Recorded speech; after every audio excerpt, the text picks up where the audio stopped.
All right, take two of trying to make this real quick and to the point. This is all for all you Christians and people that claim to believe in the scriptures.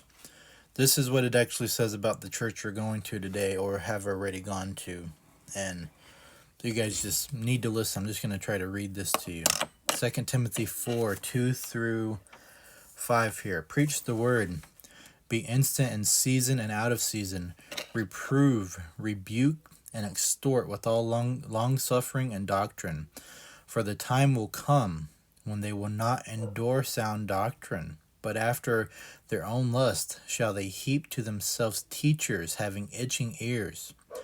But they shall turn away their ears from the truth which you guys have, and shall be turned unto fables. But watch thou in all things, and endure afflictions, and do the work of an evangelist, and make full proof of thy ministry. You guys have fallen away from truth. Listen to what Paul is telling you. 2 Timothy 3.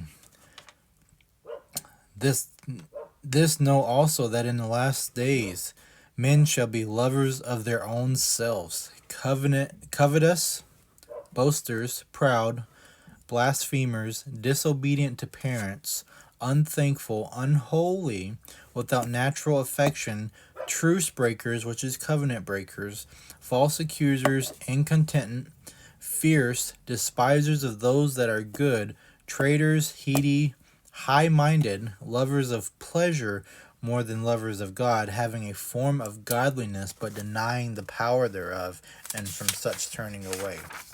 You guys, you deny that you have to keep the Ten Commandments, so you're denying His power, right? Because it's all faith for you, or it's all belief and nothing else, and you think that's going to save you. So 1 Timothy 4. Now the Spirit speaks expressly that in the latter times which we are in, some shall depart from the faith, giving heed to seducing spirits and doctrines of devils, which if you're not keeping the Ten Commandments and preaching others to do so, that is you.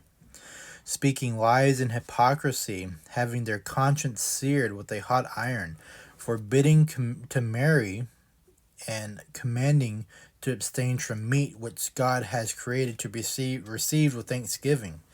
So this right here, you guys, you don't understand marriage. You think we have to go to a church and have to go through the state to get married.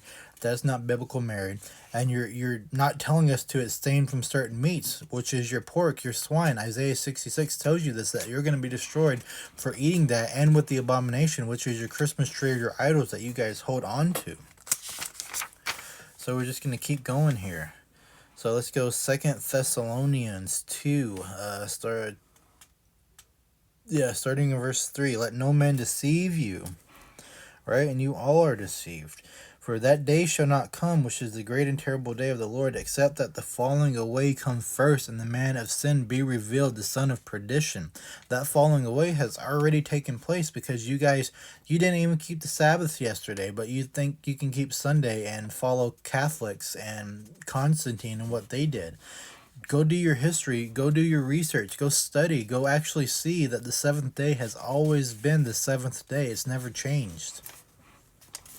Right? Go look in any language and just break down the word in any language, and Saturday is going to literally mean the seventh, or it's going to mean to rest, and it's like right there and obvious.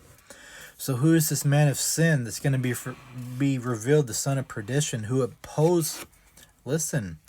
opposes and exalts himself above all that is called God or that is worshipped, so that he, as God, sits in the temple of God, showing himself that he is God. This one's going to blow your mind. That's Jesus. This 100% is talking about the Jesus that is in the temple of God, the churches, right? Sitting as God, your Trinitarian doctrine. The Messiah is the Son of God. He is not God, and he even tells you that himself. He says, why do you call me good? For there is only one good, my Father, which is in heaven. And no, I'm not saying Jesus is the Messiah. Jesus is the lawless one, the son of perdition that has been revealed. But you guys don't see that. For the mystery of iniquity does already work. Only he who now lets will it. Like if you're allowing it to work, it's going to work until you are taken out of the way. And then shall the wicked be revealed, whom the Lord shall consume with the spirit of his mouth, shall be destroyed with the brightness of his coming. This one's a mystery you guys aren't ready to even receive. Right? This is talking about when the sixth seal happens and the 144 are called out. So goes the spirit of grace. It also goes back to the throne and no longer here on the earth. What does that mean? Grace is your conviction. Grace is your moral compass. So without that, all wickedness is going to be revealed. You think things are bad now with everything being exposed? Just wait until the spirit of grace is gone. Verse 10, and with all deceivableness of unrighteousness in them that perish, because they receive not the love of the truth, that they might be saved. And for this cause shall they send them a strong delusion, that they should receive a lie, believe a lie, and that they all might be damned and believe not in the truth, but had pleasure in unrighteousness. So if you're not following the 10 commandments and you're not teaching your brother to do so, you have this spirit of strong delusion. So let's go first Thessalonians 5. Like, we're literally just working Paul backwards and showing you guys these things, but you claim to believe Paul, but you don't listen to him. But of the times and the seasons, brother, you have no need that I write unto you, for you yourself know perfectly that the day of the Lord comes as a thief in the night. This is talking to the watchmen. We're going to know when it's going to come. We may not know the exact hour, but we're going to know the season very well in which we are. For when they say peace and safety, then sudden destruction comes upon them as travail upon a woman with child, and they shall not escape. This is your birth pains that this is talking about. And who's saying peace and safety right now? Who's saying, oh, when I come into office, I'm going to stop all these wars. We're going to be at peace and safety. Think about it. Now, I'm not saying he is the one or whatever, but just listen. For you are children of the light, children of the day, and we are not children of the night or in darkness. Therefore, let us not sleep as others do. This is the spiritual sleep which you guys are you're sleeping like a baby right now if you're not waking up to this stuff and seeing that you need to keep the 10 commandments. And they that be drunken are drunken at night. This is your pride. You guys need to listen. You're so prideful that you don't put down anything, but let us who are of the day be sober, putting on the breastplate of faith and love, and for a helmet of salvation, the hope of salvation. Like, this is on us. Like, we can see because we keep the 10 commandments and we're given his spirit. And this is Paul. This hits you right in the face. 1 Thessalonians chapter 4.